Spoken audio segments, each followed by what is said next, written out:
Paulus kepada jemaat di Galatia.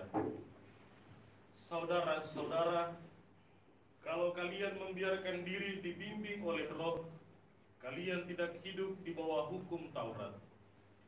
Perbuatan daging telah nyata, yaitu percabulan, kecemaran, hawa nafsu, pemujahan berhala, sihir, percekcokan, iri hati, amarah, kepentingan diri sendiri, percideraan, roh pemecah dan kedengkian, kemabukan, percabulan, kecemaran, hawa nafsu, kemabukan, pesta pora, dan sebagainya.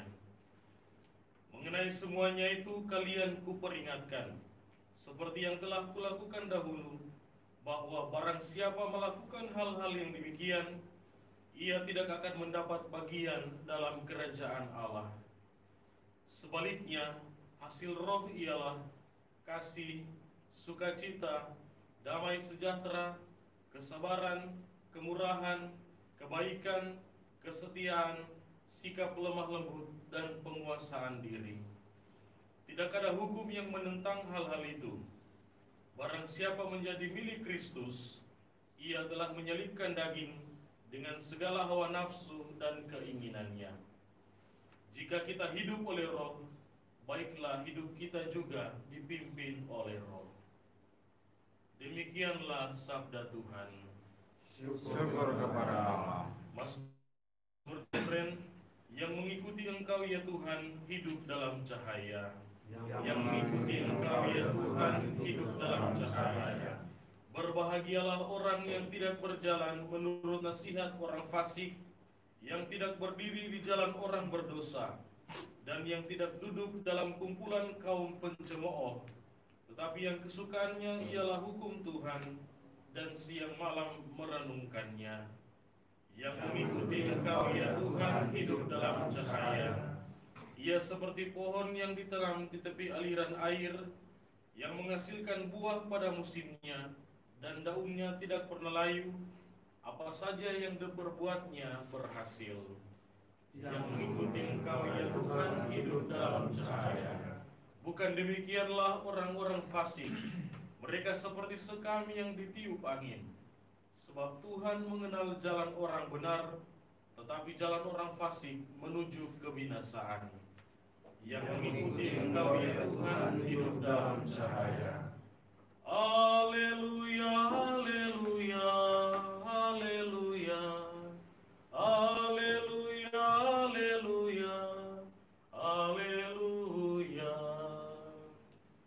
Haleluya, haleluya, haleluya, haleluya, haleluya, haleluya. Domba-dombaku mendengarkan suaraku, sabda Tuhan.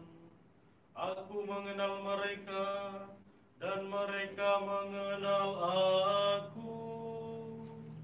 Haleluya, haleluya, haleluya, haleluya, haleluya, haleluya. Tuhan sertamu Dan sertamu juga. Inilah Injil Yesus Kristus menurut Lukas. Dimuliakanlah Tuhan. Sekali peristiwa Yesus bersabda, celakalah kalian, hai orang-orang Farisi, sebab kalian membayar persepuluhan dari selasi, inggu, dan segala jenis sayuran, tetapi kalian mengabaikan keadilan dan kasih Allah. Yang satu harus dilakukan, dan yang lain jangan diabaikan. Celakalah kalian, hai orang-orang Farisi, sebab kalian suka duduk di tempat terdepan di rumah ibadah dan suka menerima penghormatan di pasar. Celakalah kalian, sebab kalian seperti kubur yang tidak memakai tanda. Orang-orang yang berjalan di atasnya tidak mengetahuinya. Seorang ahli Taurat menjawab, Guru, dengan berkata demikian, engkau menghina kami juga. Tetapi Yesus berkata lagi, Celakalah kalian juga, hai ahli-ahli Taurat, sebab kalian meletakkan beban-beban yang tak terpikul pada orang, tetapi kalian sendiri tidak menyentuh beban itu dengan satu jari pun. Demikianlah Injil Tuhan. Terpujilah Kristus. Bapak Uskup dan saudara serta saudariku yang terkasih, Yesus bicara dengan keras, dengan tegas melawan sikap munafik.